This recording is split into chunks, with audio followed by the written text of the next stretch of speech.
తెలంగాణ రాష్ట్రంలో మహిళలపై విపరీతమైన దాడులు జరుగుతుంటే ఈ రేవంత్ రెడ్డి గారి సర్కార్ ఏం చేస్తుంది, కాంగ్రెస్ ప్రభుత్వం మొద్దు నిద్రపోతుందా అని చెప్పేసి ఈరోజు తెలంగాణ జాగృతి పక్షాన మేము ప్రశ్నిస్తున్నాము.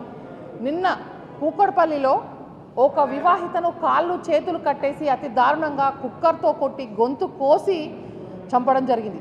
ఆ విధమైనటువంటి దారుణం గేటెడ్ కమ్యూనిటీలోనే జరిగిందంటే ఈరోజు సాధారణ మహిళల పరిస్థితి ఏంటో ఒకసారి ఆలోచించాల్సినటువంటి పరిస్థితి ఉన్నది.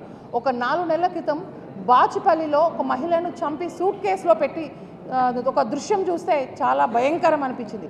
ఇలాంటి దృశ్యాన్ని చూస్తుంటే మహిళలందరూ రాష్ట్ర వ్యాప్తంగా చాలా భయాందోళనకు గురవుతున్నారు. కాంగ్రెస్ ప్రభుత్వం అధికారంలోకి వచ్చిన తర్వాత మహిళలపై దాడులు, అత్యాచారాలు విపరీతంగా జరుగుతున్నవి.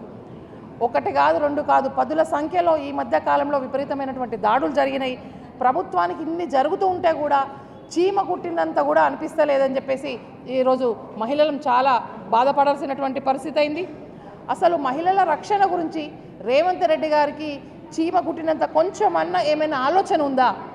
మహిళల రక్షణ గురించి ఆలోచించకుండా గాలికి వదిలేసిండా అసలు ఏంటిదో కూడా అర్థం కావట్లేదు. వారు ఇంతలా మహిళలపై దాడులు జరుగుతూ ఉంటే ప్రభుత్వం కానీ పోలీస్ యంత్రం కానీ ఏం చేస్తుంది? అసలు మహిళల భరోసాపై ప్రభుత్వం తీసుకున్నటువంటి చర్యలు ఏంటిది? గతంలో షీటీన్స్ ఉండే మహిళల రక్షణ కోసం, కానీ ఇప్పుడున్నటువంటి ప్రభుత్వం మహిళల రక్షణ కోసం ఎలాంటి చర్యలు తీసుకుంటుందో కూడా ఈరోజు ఎవరికి తెలియనటువంటి పరిస్థితి.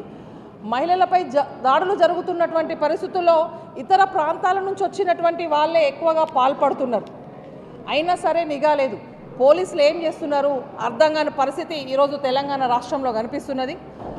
కాంగ్రెస్ను గెలిపించినందుకు మహిళలు ఇలాంటి అత్యాచారాలకు బలి కావాల్సిందేనా అని చెప్పేసి మహిళలందరూ ఒక ఆందోళన చెందుతున్నారు.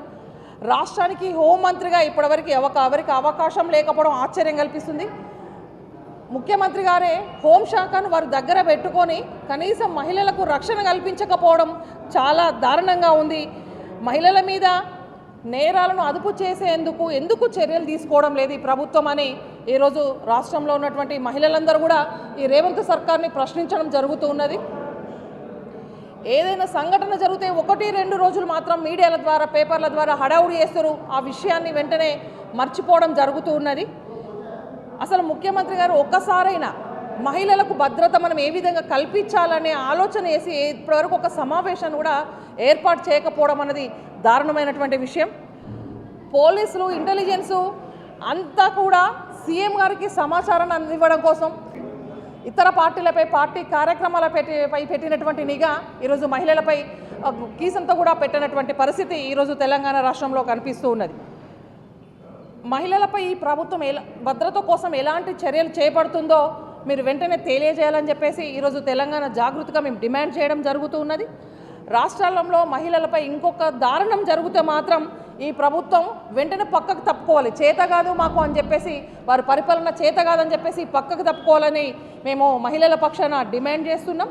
చేత కాకపోతే రేవంత్ రెడ్డి గారు రాజీనామా చేయండి. మీ స్థానంలో ఇంకెవరైనా అధికారం ఉండి మాకు చేతనైతుందని పరిపాలించే వ్యక్తులు ఉండి వారు వచ్చి పరిపాలిస్తారు. మహిళల భద్రత విషయంలో ప్రభుత్వం ఇలాగే నిర్లక్ష్యం వహిస్తే మాత్రం త్వరలో తెలంగాణ జాగృతి ఆధ్వర్యంలో పెద్ద ఎత్తున ధర్నాలు, ఆందోళనలు చేపడతాం. దాంతోపాటు చిన్న పిల్లలపై కూడా అత్యాచారాలు చాలా జరుగుతున్నవి. ఇంట్లో ఉన్న పిల్లలపై అత్యాచారాలు జరుగుతున్నాయి. హాస్టల్ పంపించిన పిల్లలకు కూడా సెక్యూరిటీ లేకుండా అయిపోతుంది. హాస్టల్లో ఉన్న పిల్లలకు ఫుడ్ కూడా సరైన విధానం లేకుండా అయిపోతుంది. ఇది చూసుకుంటే ముఖ్యమంత్రి గారు రోజు ఎక్కడ చూసినా 1 కోటి మంది మహిళలను కోటీశ్వరం చేస్తా అని గొప్పగా చెప్తున్నారు. కోటీశ్వరులను చేసే విషయం పక్కన పెడితే ఈరోజు మహిళలపై జరుగుతున్నటువంటి దాడులను ఖండించే విధంగా మీరు మంచి ఒక భద్రత సౌకర్యం కల్పించే విధంగా చర్య తీసుకోవడానికి కోరుకుంటున్నా. Thank you so much.